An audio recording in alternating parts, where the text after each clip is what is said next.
원래 사람의 여러 가지 감정을 이루는 말이지만 더 나아가 다양한 인간사를 뜻하기도 하고 또 우리 인생을 가리키는 표현 중에 하나로 희로애락이 있습니다. 잘 아시는 것처럼 희로애락, 기쁨, 노여움, 또 슬픔, 즐거움이라는 뜻입니다. 즉 우리 인간에게는 분명 한 요소로 기쁨이 있다는 것입니다.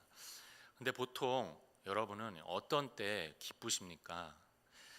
우리는 보통 기뻐할 때가 다 고만고만 비슷하지 않은가 싶습니다. 무언가 잘 되고 성공했을 때, 또 무언가 내가 원하는 걸 손에 쥐고 갖게 됐을 때, 아니면 누군가 내가 좋아하거나 사랑하는 대상과 그 관계가 잘 유지되고 또 서로 계속적으로 뜨겁게 또 사랑할 때 우리가 참 기쁨을 또 누리고 또 정말 기쁘다라고 그렇게 말하지 않나 싶습니다.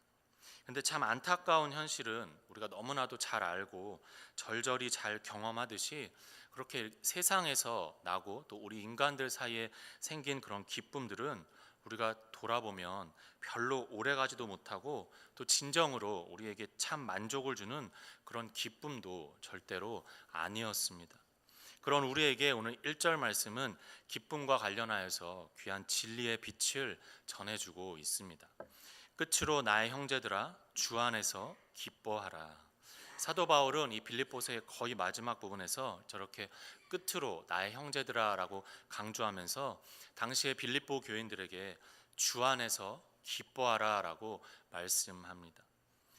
요한복음 15장 11절에 주님께서 내가 이것을 너희에게 이름은 내 기쁨이 너희 안에 있어 너희 기쁨을 충만하게 하려 함이라. 이렇게 말씀하신 주님만이 오직 우리에게 참된 기쁨을 주실 수 있고 또 충만히 채워주실 수 있기에 그 안에서만 가능하기 때문에 빌립보 교인들아 주 안에서 기뻐하라 라고 바울은 말씀합니다. 근데 만약 사도 바울이 지금 이 진리의 권면을 마치 이 시대의 여느 그 몇몇 초대형 교회의 제왕적 목회자들처럼 그런 위치에서 모든 걸 다 갖추고 있고 모든 게 다 잘 세팅되어 있고 부족함이 거의 없는 그런 상황 속에서 이렇게 너희가 주 안에서 기뻐하라 라고 했다면 사실 별로 신뢰가 가지도 않고 별로 가슴에 와 닿지도 않고 어쩌면 이걸 듣는 그들은 콧방귀를 뀌었을지도 모릅니다. 그러나 사도 바울은 지금 감옥에 갇힌 상황이었습니다. 감옥에 갇힌 데다가 늙고 병들어서 외부의 누군가로부터의 도움을 받아야만 하는 그런 상황이었습니다. 그렇게 정말 힘없고 볼품없는 상황이었기에 우리의 보통 상식으로는 그런 상황 속에서 지금 누군가 자기 걱정이나 해야지 다른 이들을 향해서 기뻐하라, 기뻐하십시오. 그럴 수 있는 처지가 절대로 아니었습니다.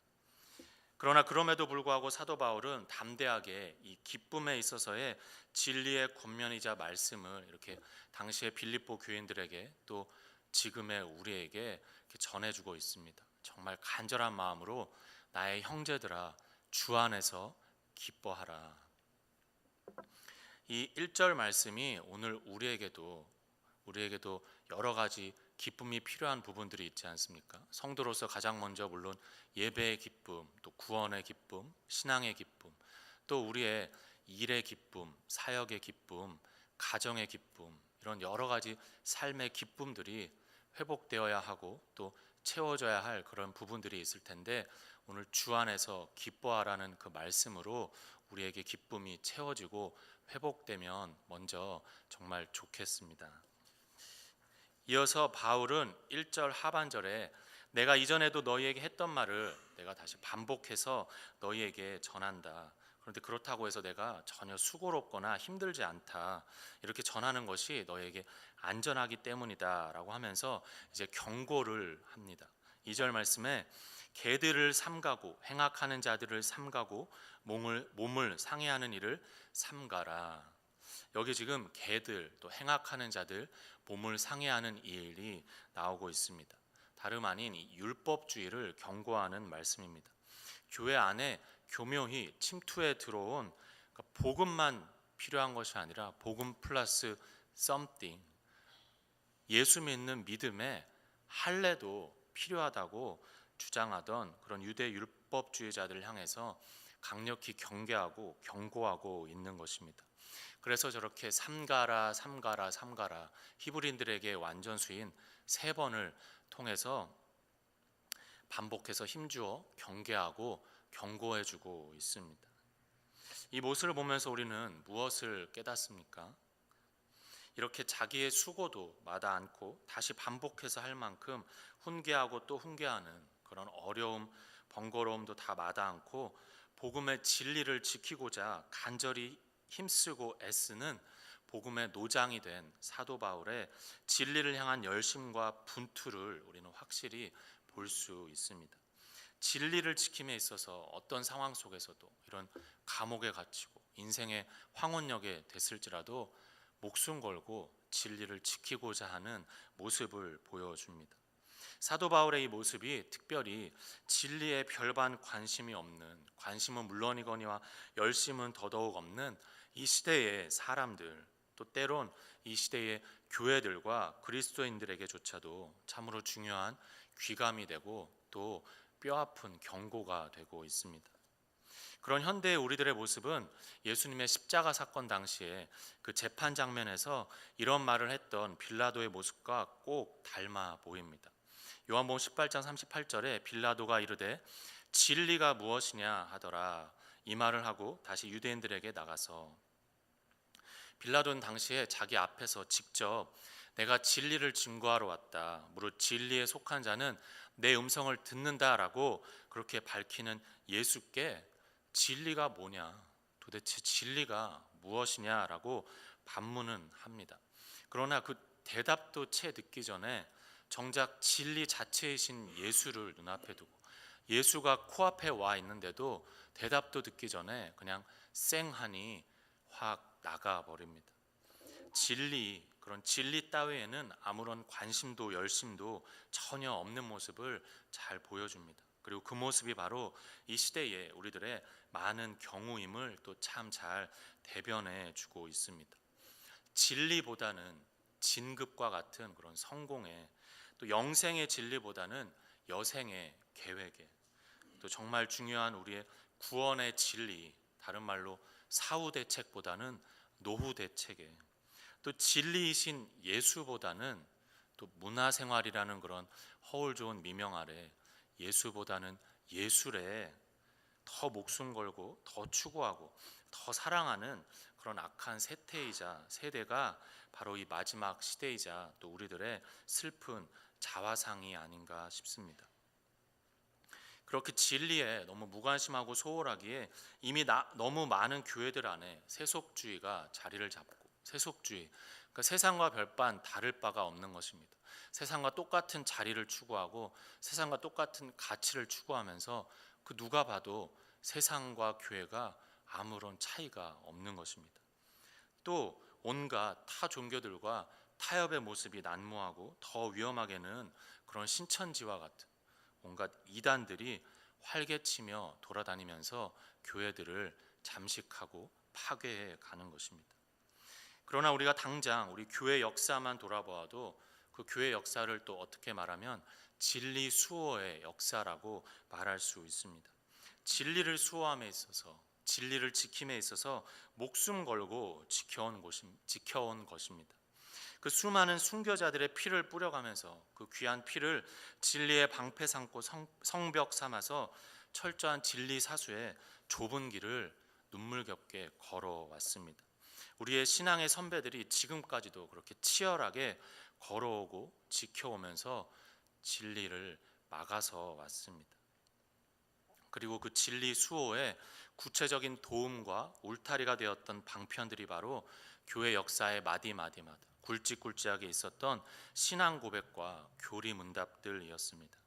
그래서 원래는 우리가 기억해 보면 그리 멀지 않은 불과 얼마 전까지만 해도 교회마다 신앙 고백 교육과 교리 문답 교육들이 잘 있었습니다. 그러나 언제부턴가 이제는 우리가 보통 예배 시간에 고백하는 그 사도신경을 제외하고는 그 중요한 신앙 고백 교육이나 교리 문답 교육 같은 것들은 이제 거의 사라져버리고 말았습니다. 지루하고 재미없다는 것입니다. 그렇게 더더욱 악순환이 되고 있는 것 같습니다. 진리를 모르니까 더더욱 우왕좌왕하고, 우왕좌왕하니까 또 계속 진리를 더욱 멀게 떨어지고 진리를 더욱 싫어해지는 그런 악순환이 반복이 되고 있는 것 같습니다. 그래서 아마도 이 시대의 교회가 잃어버린, 우리가 잃어버린 소중한 보물 중에 하나가 바로 이 신앙 고백 교육과 교리문답 교육이 아닌가 하는 생각이 듭니다. 그 교육들을 통해서 우리는 진리의 울타리, 담벼락을 치고 안전히 거할 수 있기 때문에 그렇습니다. 그런데 그런 신앙 고백 교육이나 교리문답에 대한 그런 공부들은 둘째 치더라도 사도행전 17장 11절 말씀에 베레아에 있는 사람들은 데살로니가에 있는 사람들보다 더 너그러워서 간절한 마음으로 말씀을 받고 이것이 그러한가 하여 날마다 성경을 상고함으로, 이런 베레아 교인들처럼 우리가 간절한 마음으로 말씀을 받고, 근데 거기까지는 좋은데 거기서 끝나지 않고 날마다 성경을 상고하고 있는가? 여기서 상고했다라는 단어가 원어로는 자세히 조사하다, 연구하다라는 뜻이 있고, 놀랍게도 더 나아가 신문하다, 재판하다라는 뜻까지 있는 그런 단어입니다. 사도들을 통해서 말씀을 듣고 좋은 말씀이네, 맞는 말씀이네, 거기서 끝나지 않고 정말 그러한가, 그들이 날마다 연구했는데 그냥 쉽게 조사하고 쉽게 연구하는 그런 수준이 아니라 신문하고 재판할 정도로 무섭고 치열하게 진리의 말씀을 받고 또 연구하고 공부하고 탐구했다는 것입니다. 우리들의 현실은 어떻습니까? 우리가 잊지 않고 기억해야 할 것은 우리의 대적이자 우리를 미혹하는 사탄은 바로 거짓의 아비라는 것입니다. 거짓의 아비이기에 당연히 우리의 진리를 뒤흔들고 혼란스럽게 하고자, 우리의 진리를 가리고 어둡게 하고자 지금까지도 최선의 발악을 하고 있고 맹렬한 공격을 우리에게 퍼붓고 있습니다. 그렇게 우리는 더더욱 사도 바울의 이 진리를 향한 진지한 열심과 분투를 가슴 깊이 기억하고 우리도 깨어서 진리를 수호하고자 하는, 진리를 지키고자 하는 그런 진지함과 치열함이 꼭 회복되어야 한다는 것입니다. 우리의 영원한 생명이 달린 문제이고 천국이 달린 문제이고 구원이 달린 문제이기에 진리에 진지해져야만 합니다. 이어서 3절에서 바울은 그 율법주의, 잘못된 할례파와 대치되는 참 할례파, 참 복음의 진리편에 선 자들의 온전한 신앙의 모습을 또 보여줍니다. 3절 말씀에 하나님의 성령으로 봉사하며 그리스도 예수로 자랑하고 육체를 신뢰하지 아니하는 우리가 곧 할례파다. 우리가 곧 참 할례당이다. 어떤 자들인가 하면 첫째로 하나님의 성령으로 봉사하는 자들. 저기서의 봉사가 사실 월십, 예배한다는 뜻입니다. 우리가 인간의 어떤 인위적이나 자기적인 그런 방식도 아니고 형식적인 예배가 아니라 하나님의 성령의 역사하심과 인도하심과 이끄심이 있는 그런 성령으로의 예배를 드리는 자들, 또 그리스도 예수로 자랑하는 자들. 너무나 많은 내 자랑, 자기 자랑, 우리 자랑이 많은 이런 악한 현실들 속에서도 예수로 자랑하는 것입니다. 처음과 끝에도, 또 가장 대표적으로 중심에도 예수가 드러나는 그런 자랑을 하는 자들. 또 육체를 신뢰하지 아니하는 자들.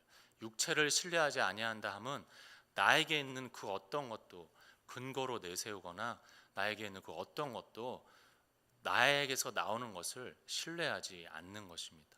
그런 자들이 참 할례파다, 참 복음으로 구원받은 온전한 자들이다라고 바울은 말을 합니다. 그러면서 좀 더 설명을 덧붙입니다. 너희 여전히 육체를 신뢰하면서 너희에게서 난 그 조건들을 그렇게 신뢰하면서 여전히 그 할례를 주장하면서 뭔가 양념과 같은 율법 지킴이 있어야 된다고 하면서 자기 의를 여전히 추구하고 붙드는 너희들, 어떤 나의 외적인 조건들을 내세우면서 여전히 자기 자랑을 내세우는 너희들, 또 주님의 영광을 도적질하면서 여전히 자기 영광을 사실 그 속에서 추구하고 있는 너희들아, 너희들이 복음의 도둑놈들이고 진리의 도둑놈들이고 주님 영광의 도둑놈들이다. 그런 외적인 조건들, 육체를 신뢰하는 것, 그런 걸로 따지면 난 그 누구보다도 더 자신 있다. 내가 바로 8일 만에 할례를 받고 이스라엘 족속이고 베냐민 지파이고 히브리인 중에 히브리인이고 율법으로는 바리새인이고 열심으로는 교회를 박해했고 율법의 의로는 흠이 없는 자다. 즉 내가 그렇게 바로 흔히 요즘 말로 하자면 육체 자랑의 종결자다. 전통, 혈통, 학벌, 문벌 이런 배경이나 스펙들 뿐만 아니라 율법을 추구함으로 갖고자 하는 그런 열심을 통해서 갖고자 쟁취하고자 하는 그런 율법의 의를 내가 붙들고자 함에 있어서 나는 정말 자신 있는 자였다. 누구에게도 꿀리지 않고 지지 않을 자신이 있는 그런 자였다. 그러나 정말 중요한 것, 진실로 중요한 건 이제 난 그 모든 것들을 예수 앞에서 다 버렸다. 예수 안에서 다 잃어버렸다. 7절부터 9절까지의 말씀입니다. 그러나 무엇이든지 내게 유익하던 것을 내가 그리스도를 위하여 다 해로 여길 뿐더러 또한 모든 것을 해로 여김은 내 주 그리스도 예수를 아는 지식이 가장 고상하기 때문이라. 내가 그를 위하여 모든 것을 잃어버리고 배설물로 여김은 그리스도를 얻고 그 안에서 발견되려 함이니 내가 가진 의는 율법에서 난 것이 아니요 오직 그리스도를 믿음으로 말미암는 것이니 곧 믿음으로 하나님께로부터 난 의라. 사도 바울은 나의 의, 즉 나의 구원이 나에게 있는 그 유익한 어떤 것, 내가 혹은 율법을 지켜서 얻는 율법의 의, 이런 따위의 것들이 아님을 나는 확실히 이제 알았다. 그것들은 나의 구원에 조금도 0.1%도 기여를 하지 못한다. 다만 하나님 당신이 직접 친히 준비한 하나님의 의, 바로 예수 그리스도를 통해서만 나는 구원을 얻었다. 그래서 난 예수 이외의 것들은 다 버렸노라. 내가 주님을 만나고 나니까, 예수를 알고 나니까 그동안 내가 그렇게 붙들고 추구하고 자랑하고 영광으로 삼았던 그 모든 것들은 다 중요치 않더라. 예수 아는 것이 나에게 가장 고상한 지식이노라. 요한복음 17장 3절에도 영생은 곧 유일하신 참 하나님과 그가 보내신 자 예수를 아는 것이니이다. 그래서 이렇게 예수 이외에 나는 모든 것들을 다 해로 여기고 다 잃어버리고 다 배설물로 여기노라라고 고백을 하고 있습니다.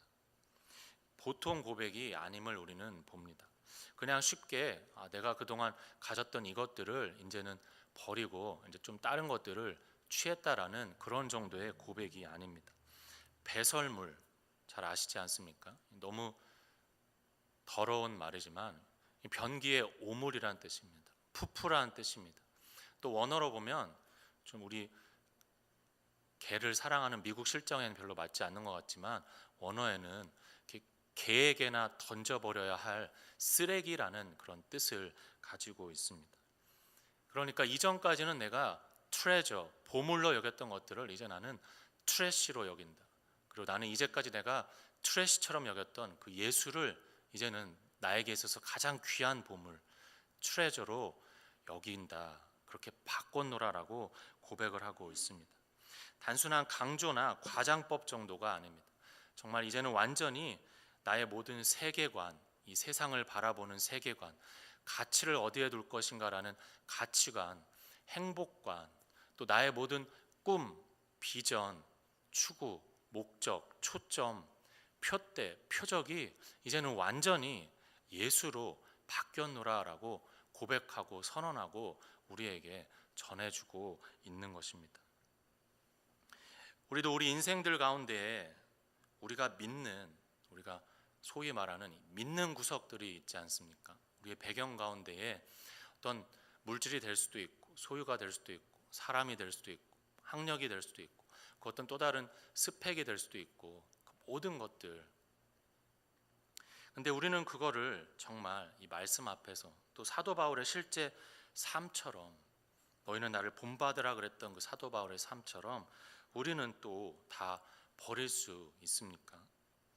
정말 다 저 더러운 화장실의 배설물처럼, 변기의 오물처럼 깨끗이 가차없이, 후회하지도 않고 미련 없이 다 버릴 수 있습니까? 물론 훌훌 다 털어버리고 이제라도 모든 재산 다 내놓고 속세를 떠나자라는 그런 의미는 분명 아닙니다. 그러나 언제든지 정말 하나님이 원하시면, 하나님이 뜻하시면 너 정말 그거 다 내려놔라, 포기해라, 버려라 라고 한다면 우리는 다 포기할 수 있습니까? 지금 나에게 주어져 있는 그 모든 힘들, 소유들, 어떤 배경들, 그것들이 나를 위한 것이 아니라 나의 가치와 영광을 추구하라고 주신 것이 아니라 단지 하나님의 뜻 안에서, 큰 하나님의 그 나라라는 그 큰 그림 안에서 무언가 하나님의 뜻을 이루시고자 잠시 우리 손에 맡겨주신 하나의 도구요, 방법이요, 수단에 불과한 것들이란 걸 우리는 정말 절실히 뼛속 깊이 자각하고 있으십니까? 그래서 지금 내가 가지고 있는, 내가 쥐고 있는, 내가 내세우는 그 모든 것들이 사실은 정말로 내가 의지할 것도 못 되고 신뢰할 것도 못 되고, 그리고 더 나아가 진정 내 것도 아니란 것을 우리는 잘 알고 있습니까?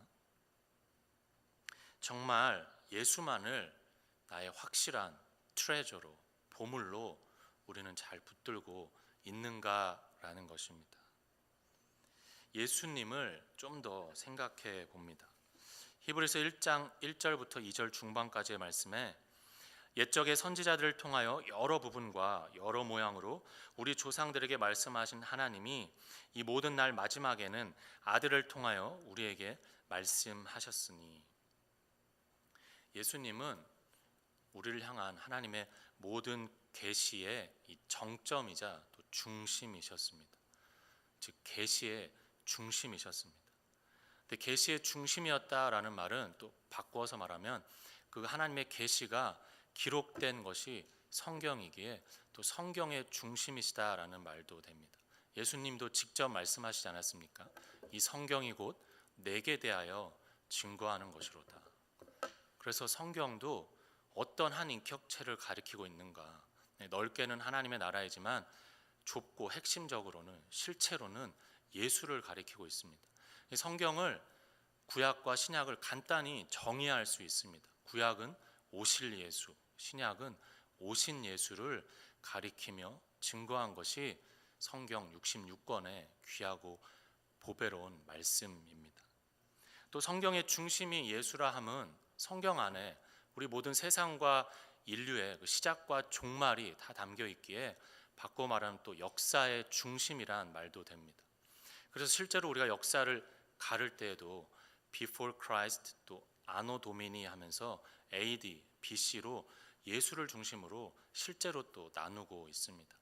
이렇게 계시의 중심, 성경의 중심, 역사의 중심이 바로 다름 아닌 예수 그리스도이시라는 것입니다. 그리고 더 좁게는 그 중심에 우뚝 섰던 십자가입니다. 한 구절을 더 읽겠습니다. 계시록 21장 6절 말씀. 또 내게 말씀하시되 이루었도다. 나는 알파와 오메가요 처음과 마지막이라. 예수 그리스도는 알파와 오메가요 처음과 마지막으로 온 우주 천지 만물의 구원과 또 우리 하나님 백성의 구원을 또한 그분이 홀로 이루셨습니다.